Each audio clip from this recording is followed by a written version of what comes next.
So there's new set, it's Modern Horizons, and it has introduced new cards into the modern format of Magic the Gathering. Overall, the set looks pretty good. I am especially surprised by the artwork. I do think that there is just some cards that I personally want to take, not because I play Modern or not because I'm so involved in Magic, but just Unexplained Disappearance is a gorgeous card. It is really one of the special ones, like Rites of Belzenlach, the saga card, that just evokes that emotion. It's the art style that really harkens back to the early days of Magic, not necessarily because the quality is bad, but because it evokes the same emotional experience. I am very excited by the artwork of Modern Horizons. For the most part. There are a lot of cards that are boring or uninteresting or not necessarily the best, and I think that ties really well into the theming of the set.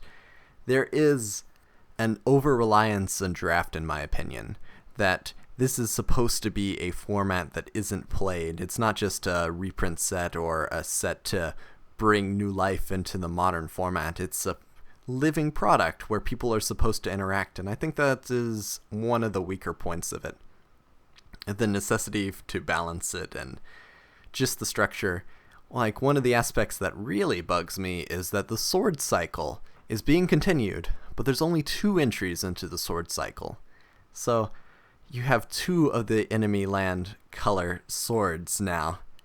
So that's a total of 7. You're still missing 3. If next set also includes 2 swords, then you're going to have 2 Modern Horizon sets and still not finish your cycle. And that's assuming that this one sells well enough to have a next set.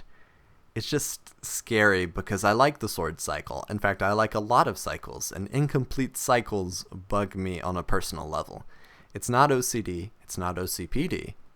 Maybe it's OCPD. But it is just that it's incomplete, and it is one of those problems where it doesn't affect too much. The swords are colorless, so any deck can run them. But more so, when color cycle isn't completed, it just disempowers some decks by comparison, and I just can't tolerate that. Just part of the beauty of Magic is how it is symmetrical, how you have cycles where every single color gets represented either thematically or mechanically, or there's a mixture of both. You have the great guilds, you have the clans, you have all the different aspects where the colors come together and play, and it is beautiful, terribly difficult to balance, but I give enormous credit to how they try. Not necessarily their efficacy, but just to try to hold together the game so that it's fun and engaging for no matter what sort of playstyle you have. There is a lot of room, and there is a lot of color bending, and there are changes to the color pie over time. But that's not really an aspect. That is something that brings up in Modern. What do you do when one of your cards from Legacy or Vintage format, some of the earliest cards in Magic, isn't well represented into the color pie? And that is something that they bring up in Modern Horizons. There is a lot of time-shifted cards, like lots of different colors, and they're also changing the structure. Like, there's a Force of Will in green, so not necessarily a counterspell, but just an expansion of the Force of cycle, which is really nice. I like that element. I do think that they should have announced a sequel to the set. I know that's difficult for development planning, but with the card design already ahead of time and making it economically viable to do so, they should have hinted that the cycles will be completed at some point. It's just too odd for them to have that startup, and then if it goes away, it's going to be scary.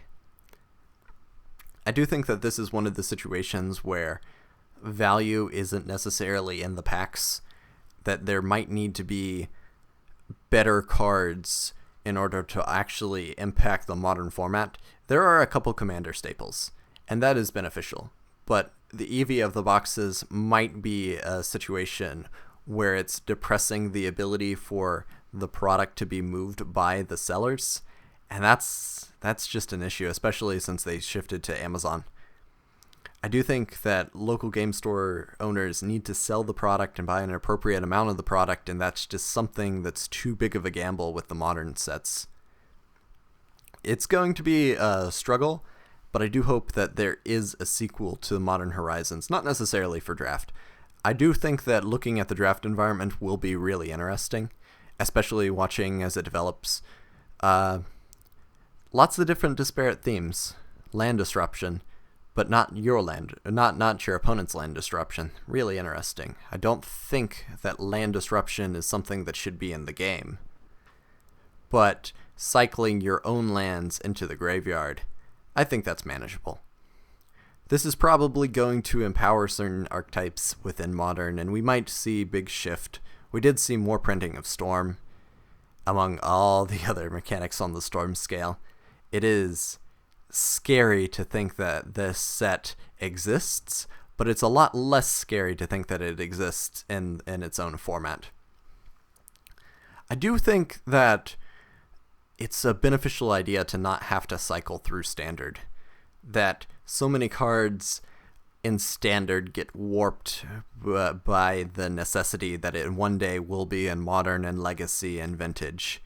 That you can't have too high of a power level in Standard, otherwise it drives people away. But at the same time, if you don't include enough copies of cards for Modern and other formats, then you reduce the number of buyers for your product. It's one of those really, really interesting dynamics. I guess from a market analysis standpoint, you should take a big survey of all your players and figure out which ones play what formats and look at the overlap between the two, and then figure out how to properly balance the different formats based on player engagement. And player engagement is more so akin to, do they enjoy the game at Friday Night Magic at the competitive level and at the kitchen top level? I think that there should be a distinct stratification on how people interact with the game, which isn't necessarily noticed by Wizards of the Coast. It's a little bit hard to design because there is the distinct groups of players which play not even in any format, but within every format. And there are people that are just trying to play the game, to do fun stuff, to gravitate towards the big cards, and to slam an Emrakul on the table and turn 35 in their kitchen top in their commander group. And that's fun, and they should be encouraged to do that. But it's hard because you have the problem where the competitive nature of the game corrodes the design space, how it obviously gravitates towards what is more viable, more consistent, more powerful, all of these things. I do think that this is a step in the right direction to be able to be unfettered by design principle, but most of the Modern cards that they do feature, the new cards, aren't strong enough to be in the Modern format, in my opinion. They need to focus a little bit more energy on pushing the power level because they don't have that concern of ruining Standard. I know that Draft format is what's holding them back, so maybe make next Modern Horizons 2 not focused on Draft, just focused on value, on reprints, and good structure for the players so that they have a good experience, not necessarily in the Draft. But you need Draft because you need to have product. Maybe have semi-constructed, where you bring in 30 cards and you draft your normal draft, but then you slot those cards into your 30 cards so that you have a general idea, but then you can also be enhanced. I think that might be a good option, or maybe take your Modern Horizons 1 deck and then slot the new cards into your Modern Horizons deck based on what you can improve. So you get a little bit more control. I know that that's unfeasible for most play groups, but on the kitchen top label, I think that would be really engaging.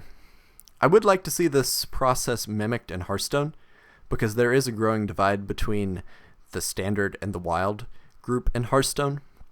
And I think direct injection of cards into Wild would be really beneficial, because Wild changes pretty rapidly, but some of the standard sets seem like they include a wild piece just to empower or to continue to empower. I know that Big Priest has just gotten better and better and better and better, so maybe if there was a wild counter to Big Priest, like something like Leroy that summons lots of minions to your opponent's side of the field. I guess we got that. We got the Summoner, and the Summoner is just too expensive. What if we got like a 2 mana, fill each player's board with 0/1s that die at the beginning of the turn, or something like that, that specifically counters aggressive strategies and specifically counters Big Priest. It'd be interesting. It'd be really interesting. I do think that the necessity for reprints in Magic is a problem that's not encountered in Hearthstone, so maybe we could, in the future, see an expansion where one of the wings is only wild, or we have this situation where you get wild rewards. Not necessarily packs. It probably has to be something where you get the same thing, where every class gets a powerful new card and then probably 5 neutrals, and you unlock it through normal gameplay in standard to add to your wild repertoire. I do think overfocus on standard is creating wider gulf between the different areas, not just in Magic, but also in Hearthstone. It's a shame that Yu-Gi-Oh! Doesn't really support formats, because a wild version of Yu-Gi-Oh!, specifically Goat plus Extra, that would be great for a sanctioned play. But that's okay.